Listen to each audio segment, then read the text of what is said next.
Çünkü 500 doları 2 günde bize kim veriyor ki? 115 o kadar kolay yaptı ki benim Türk damarım kabardı. Sen çeneyi bırak, çalışmaya bak, hadi. Para veriyorsun, takkan para. Diyorlar ki Sherlock'u kıskanıyoruz. Kıskanmayıp da ne yapsınlar?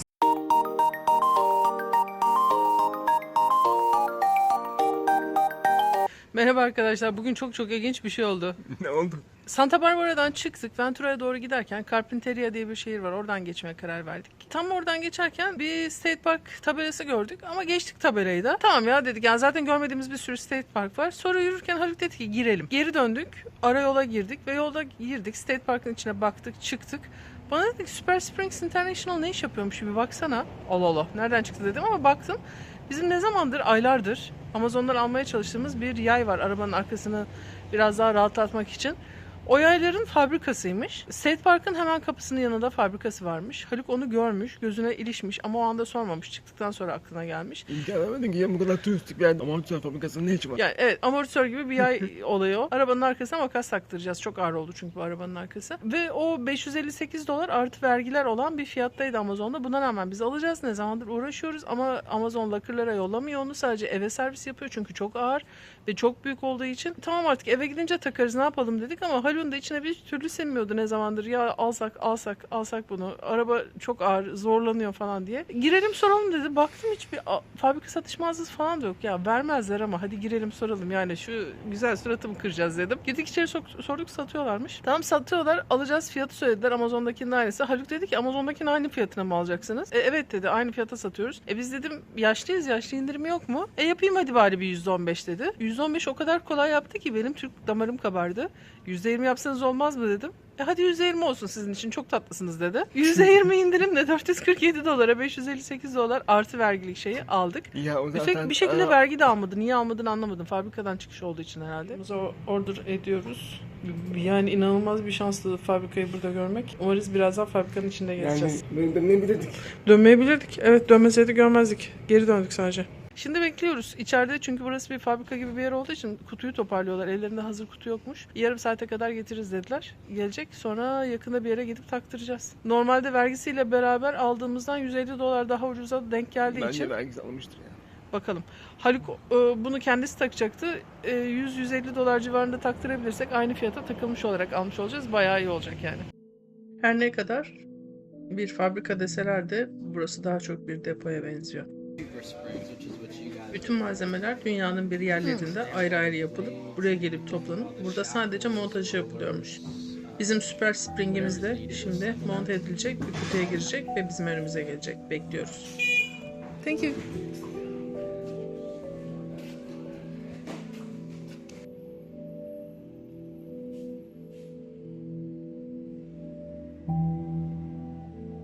Her şeyde bir hayır vardır mı desek bilemiyorum.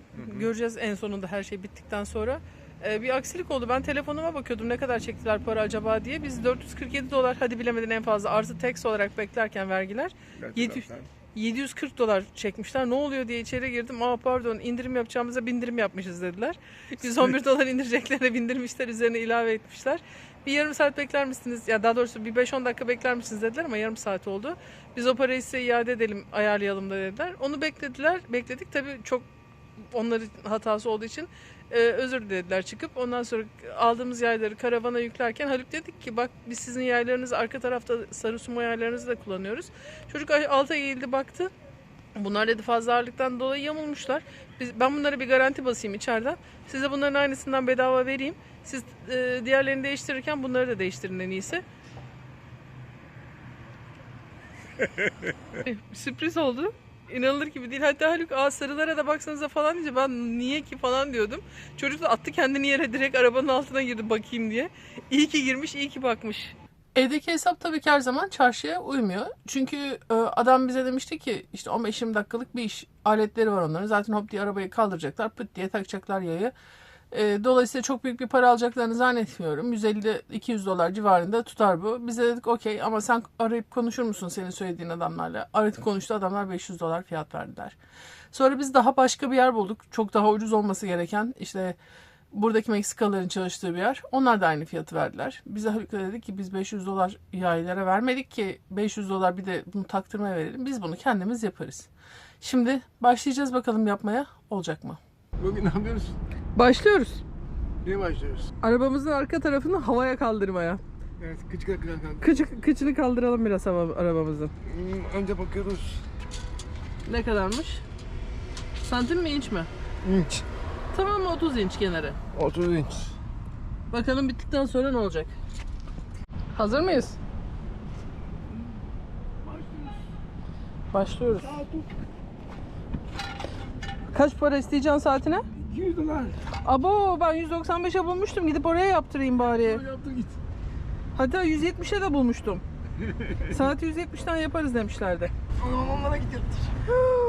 Ne yapıyorsun şimdi? Sen çeneyi bırak çalışmaya bak. Hadi hadi. Para veriyorsun. Dakkan para. Mekkan para.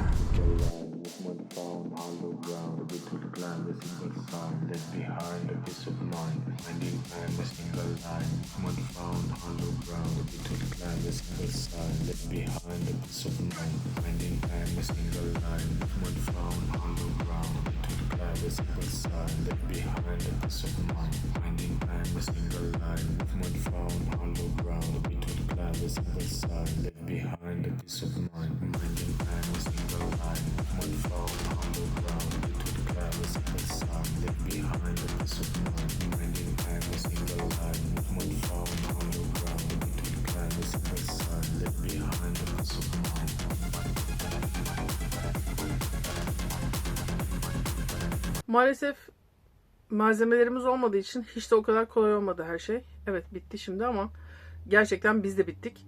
Çünkü sadece arabayı kaldırmak bile 3 aşamalı oldu. Önce biraz kaldırdık. Sonra jack'in üstüne aldık, indirdik. Tekrar biraz daha fazla kaldırdık. Bir daha indirdik. Videolarda gördünüz zaten. Çok zor oldu. Yayları takarken video çekemedik zaten. Çünkü arabanın altında veya içindeydik. Hiç aklımıza bile gelmedi o arada bunları gösterebilmek. Gerçekten sadece birini takmak bir gün, diğerini takmak 2 gün sürdü. En az 5 ya da 6 tane falan menteşe ya da her neyse onların adı onlardan kırdık. Yenilerini aldık gittik. Zaten Home Depot'ya çok yakındık. Ben sürekli gittim yenisini aldım geldim sıkıştırdık ettik. Ama bitti. Değdi mi? Değdi. Bence 2 gün bu kadar yorulmaya, bu kadar terlemeye 500 dolar kurtarmamız çok iyiydi. Çünkü 500 doları 2 günde bize kim veriyor ki? Valla öldük ama bir tarafı yapmayı başardık. Alet işler el övünür. Bizim aletlerde problem var. Ne kadar oldu? 1,5 inç yani yaklaşık 4 santim kadar. 4 santim kadar yükseltmiş olduk. Bu arada 3 günün sonunda hala daha para çekim ve para düzeltme işlemlerini yapamadılar. En sonunda ben dedim ki bunları arayacağım bir daha indirim isteyeceğim. Haluk da dedi ki abartma yani adamlar zaten bir sürü indirim yaptılar bize isteyeceğim dedim. Hatta aramadım mesaj attım. Dedim ki bize bayağı bir üzdünüz bu para alma konusunda. Hala da hesabımıza iade olmamış para. Bunu lütfen çabucak ayarlar mısınız ve bence bu kadar üzdüğünüz için bizi bir güzellik daha yaparsınız. Ben bu kadar yazdım sadece. Sonra bir saat kadar sonra hesap düzeltilmişti. Ve normalde 400 küsür dolar alacaklardı bizden. 447 dolar civarında falan bir para alacaklardı. Şimdi iadeyle birlikte 370 dolar tahsilat yapmışlar. Çok mutluyuz. 558 dolar artı vergi olan ürünü 370 dolar vergi dahil aldık. Bir de kendimiz taktık üstüne. Süper oldu, süper.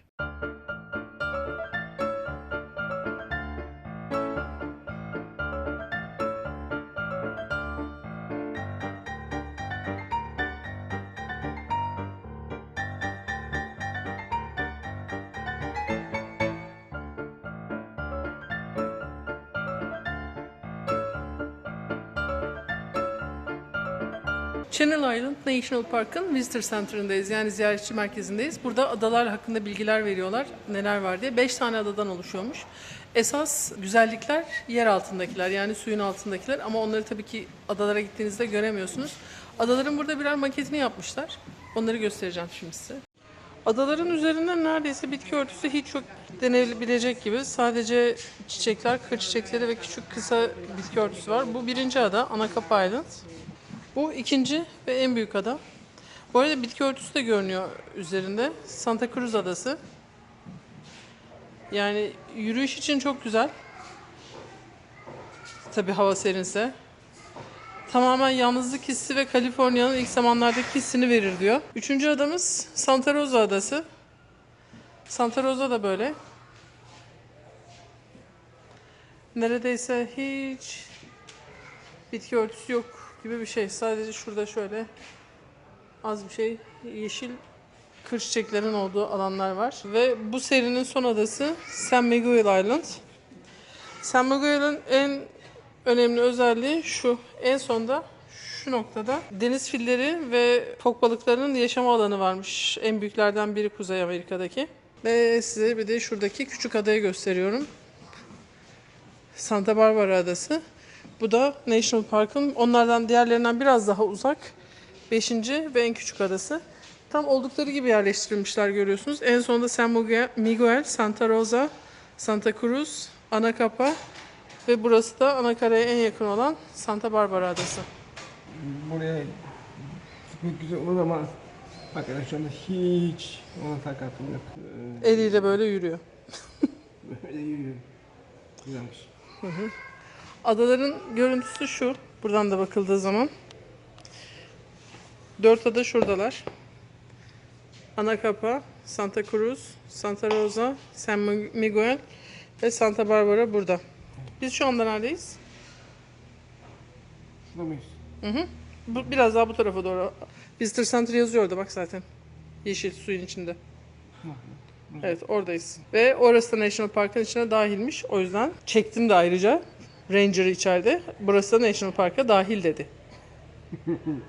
We are here. Is it count that we are on Channel Islands National Park? Yes, I think that it would be perfectly fine for you to count this as your visit to Channel Islands National Park. Thank you so much. My name is Tina. Do you count also? Yay! Did you hear? Yes. That's it. Channel Islands Visitor Center'ın içindeyiz şu anda. Bu bir pigme mamut kemiği veya iskeleti ya da fosili ne derseniz. Bunlar adaların üzerinde yaşadıkları için 13 bin yıl öncesine aitmiş. Boyları şeylerden bile daha küçük. İnsanlardan azıcık daha uzunlarmış sadece. Küçük tilkiler. Bunlar da sadece adada yaşayan, adaya has hayvanlarmış. Kaynak fazla olmayınca ufak tefekler yaşayabilmiş sadece. Oo, sesi de geliyor. Geçenlerde gördüğümüz deniz fillerinden bir tanesi. Erkek olan. O biraz kavga etmiş. Yaraları da var etrafında.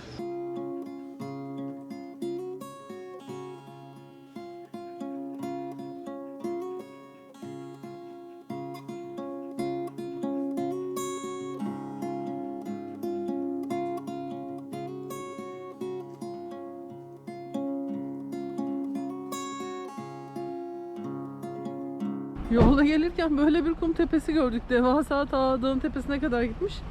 Şurası plaj. Büyük bir ihtimal rüzgar buradan oraya savuruyor. Arada bir yolu temizliyorlar onlar da. Ama onlar ne yapacak acaba? Ta tepeye kadar tırmanmışlar. Bu arkadaş California State Parklarının ilk gerçek camp hostuymuş. Gönüllüymüş. 1971-1989 arasında bu işi yapmış. Burası böyle bir park alanı. Ama piknik alanı da aynı zamanda. Şu şekilde gördüğünüz gibi su yerleri var. Peki biz burada ne yapıyoruz? Kalacak mıyız? Hayır, kalmayacağız. Geldik, suyumuz bitmek üzereydi. Suyumuzu doldurduk. Duşumuzu aldık. Suyumuzu bir daha doldurduk. Ve birazdan gideceğiz. Ne diyorsun? Araba kirlerden epey arındı galiba. Duşlar alındı, temizlendi. Saçlara bak, of. Uçuşuyor rüzgarla dalga dalga. Ve burada Kirloş Sherlock. Ve maalesef çok uzadı tüylerin Sherlock senin ya. Senin tüylerini kestirmemiz lazım artık. Ne yapalım? Los Angeles'ta biri var mıdır acaba senin tüylerini kesecek? Kestirelim tüylerini Los Angeles'ta. Arkadaş senin tüylerini kestirmek de çok pahalı ya. Tüylerini kestirmek istiyor musun Sherlock? Yoksa bu sıcakta böyle takılmaya devam etmek istiyor musun? O neymiş o? Channel Islands. Vay be. 6 numara. Ve bu kıyının sonuncusu. Los Angeles'a doğru ilerliyoruz. Aslında Los Angeles sınırları içerisindeyiz de İstanbul'da işte Bakırköy'den Bostancı'ya gidiyormuşuz gibi falan düşünün olayı. Trafik böyle. Karşı taraf da böyle. Saat 3:42. Çarşamba günü öğleden sonra normal bir saat. Ay büyük şehirleri istemiyorum. Karavanla gidelim. Karavanla büyük şehirlere girmeyelim. Niye girdik biz buraya? Ben biliyorum. Çünkü bu çocuğun tüyleri çok uzadı. Onları kestirmemiz gerekiyor. Ve hayatında görüp görebileceği en şık groomer'a gidiyoruz. Mr. Groomer. Diyorlar ki Sherlock'u kıskanıyoruz. Kıskanmayıp da ne yapsınlar? Sen kalk İzmir'in sokaklarından Los Angeles'a kuaföre saç yaptırmaya gel. Olacak şey değil yani, olacak şey değil.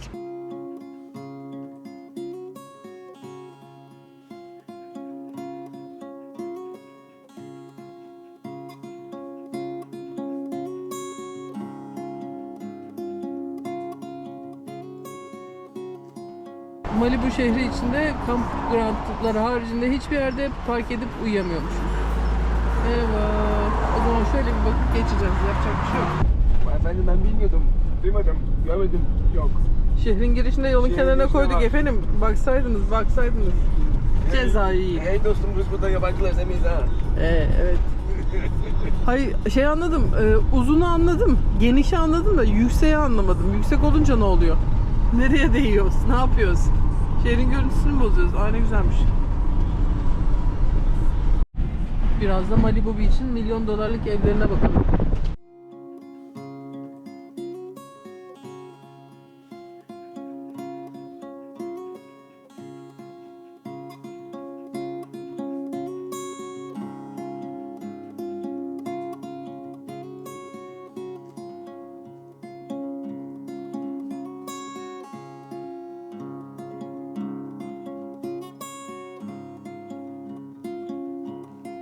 Malibu sahillerinde dolaşırken aniden sola doğru döndük. Santa Monica'nın içine gidiyoruz ve bir anda sanki Hakkari yolundayız gibi hissettik kendimizi.